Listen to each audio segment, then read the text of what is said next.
right, tell me when. Okay, all right. We officially started our game prep, game planning for Boise today. Scout teams, everything that goes with that. Had a good Tuesday practice as far as our routine goes. We'll have a Tuesday, Wednesday, Thursday, and then next week we'll go another Tuesday, Wednesday, Thursday, just being first game and everything that goes with that. But overall, it was good to start concentrating on another opponent and not ourselves. And you can tell our guys are excited about that. Questions? Coach, what did you learn from camp, and do you feel like some of the questions you had have been answered? Yeah, personnel was our big thing, and just trying to get our guys all to come together and just understand the standard and the expectations. I really think that we have accomplished that. I mean, there's nothing like a real game. I mean, we'll learn a whole lot. We'll learn more the first game, probably the first half, than we have the whole spring. I mean the whole fall camp. But that's part of it, being a new staff here. We've got, we got new transfers, we got new freshmen, we got guys that from last year's team, so it's all new. But just trying to put our guys in as many situations as we can to simulate a game.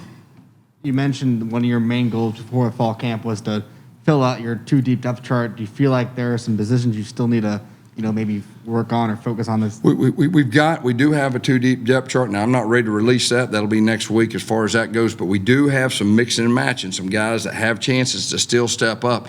Probably special teams is the biggest area that you still have question marks about, but always trying to, improve that depth. Got some young guys I feel like just need a little more time. But at the same time, we got to be prepared to play, our first game. Gus, you mentioned getting prepared for Boise State. What is your early assessment of that team right now, and how much work have you really done? Well, they're a team that's used to winning. They're a very good traditional winning program. They got a lot of returners back. They're used to winning and playing a high level, and that's our biggest challenge. I mean, I think this is a great test for us, but we have a lot of respect for them. What are you seeing from your team in terms of tackling ability? We've stressed tackling, not just defensively, but special teams. That's a big factor, especially early if the game's played in space, which, their offensive coordinator likes to do some things, spreading people out and all that. So tackling will be a big factor. How would you assess the versatility in the running back group? I mean, are these guys who can do a lot of different things? Yeah, I think so. I mean, obviously, just having a downhill run component, with everything else that we do is a very, very big thing for us. I think one of the advantages we have is, our offensive line's all back. They're an experienced group, and I think that, you can build upon that. And just as the course of the season goes with either injuries or nicks and all that, we do have guys that have played before, and I think that helps, obviously, and it helps with the running game too. Defensively, obviously, Travis, you came in and tried to establish the defensive philosophy. What have you seen from that group as you guys get preparation? Yeah, Coach Williams has done a great job with his staff, and just trying to be simple so we can play fast. They've just about got their 2-deep who's where and all that, and they're starting to get the plan together. And but I've been very impressed with that group as a whole. It's completely different than the spring. Just feels different, looks different. Obviously, we got some additions to what we already had, and that's helped too. A player that you're very, very familiar with announced that he's transferring to UCF, Joey Gatewood. If you can talk about that, can you tell us what he'll provide to the room, and would he be a guy that would be eligible this year, or is that something you'd have to work for? Yeah, well, first of all, Joey's an excellent human being. He's a very talented young man that obviously I coached before. He's not eligible now. We'll look at waivers and all that. We'll see what that looks like in the future. But he's a guy that is extremely talented and can provide value to our team. Oh, sorry. Okay. Just you mentioned, you guys have a few more practices this week and next week. What are you trying to focus on? Obviously, you turn towards Boise State, but yeah. What else do you feel like you need to work on, I guess? I think it's more of game planning. It's more of predicting what we're going to get offensively, defensively, and special teams, and getting good at what we want to get. Because, the thing about a first game, I mean, you've got an idea, but you get there and things may be completely different about a first game. So you always got to be able to adjust. So we're keeping that in mind. We're trying to be fairly simple and try to get really good at a few things defensively, offensively, and special teams, and get our guys, programmed for the different things they could see. How would you describe the competition for that backup quarterback spot? Yeah, it's good. Mikey has done a really good job. Quad has had a few, injury or offset days that he wasn't able to be a part of early, but those two guys are competing. But Mikey's done a really good job, when he's had opportunities in scrimmages, and Quad's done some good things too.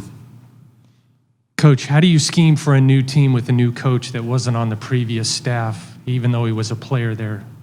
Yeah, of course, he was there before as a defense coordinator, so he's very familiar. They got a lot of carryover and a lot of guys from his tree. Got a chance to go against him when he's a defense coordinator at Oregon when he did a super job, game planning, a super job just defensively. He's a very good coach. Like I said, they're a program that's used to winning at a high level, and he's very familiar with the situation, and kind of reminds me when I was I was at Auburn. I left for a year, and then I came back, and I'm sure he's still familiar with some of the players that were freshmen and how they operate, and so I think that's a familiar thing for him with his program.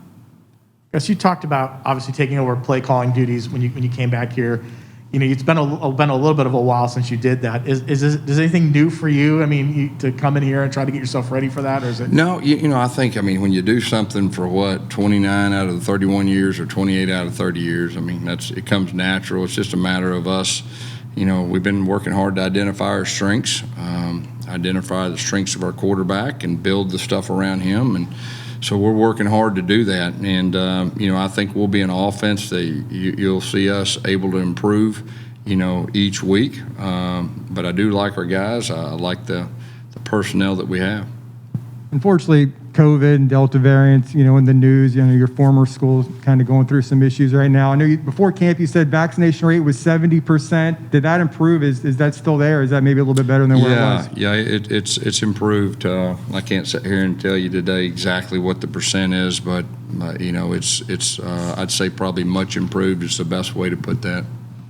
Is there just continuing education on that, and how do you get closer to the season? We're constantly trying to educate our guys. They're going to make their decisions, but we're going to educate our guys, and I think so far we've handled it well. There's still the stress of reality that it's running rampant all around you, and so our guys have been responsible. We'll continue to do that, but at the same time, I think not just us, everybody around college football, they got to be prepared to adjust, whether they're vaccinated, non-vaccinated. You see people getting it left and right that are non-vaccinated. So we just got to be as COVID-etic as we can and be ready to adjust.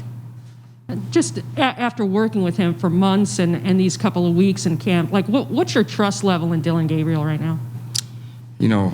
Dillon's one of the best quarterbacks in all of college football, and it's been just us getting familiar with each other and getting a feel for what he likes and, what he feels good about. Whether it's him or any other quarterback we've had, you want to build it around their strengths. And so it's just one of those things. There's been great communication. Him and Coach Kenny have done great working together, and but he's a real cerebral guy, and he knows what he likes. He's a great competitor.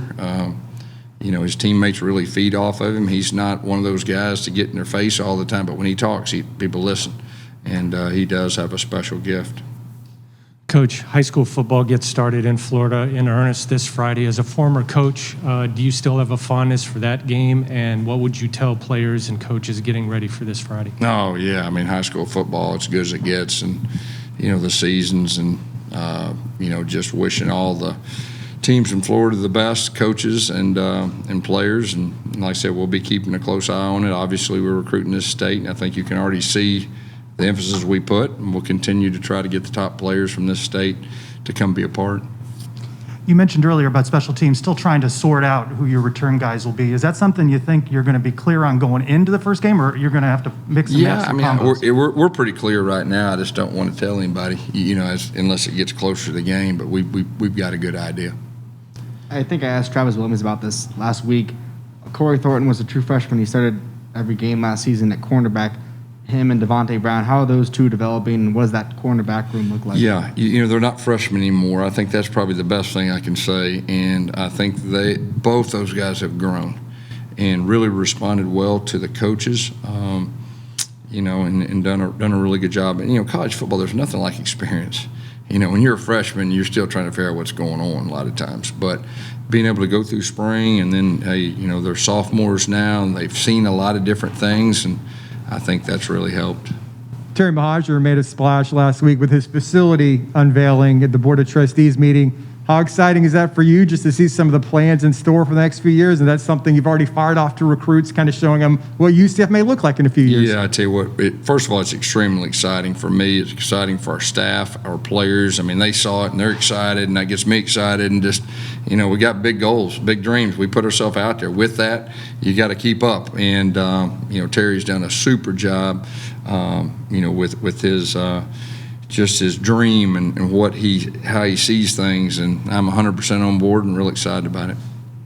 I guess I got one more. I know you're probably not going to go through a depth chart right now. You said maybe next week, but I know there's a few true freshmen that you've mentioned at various times.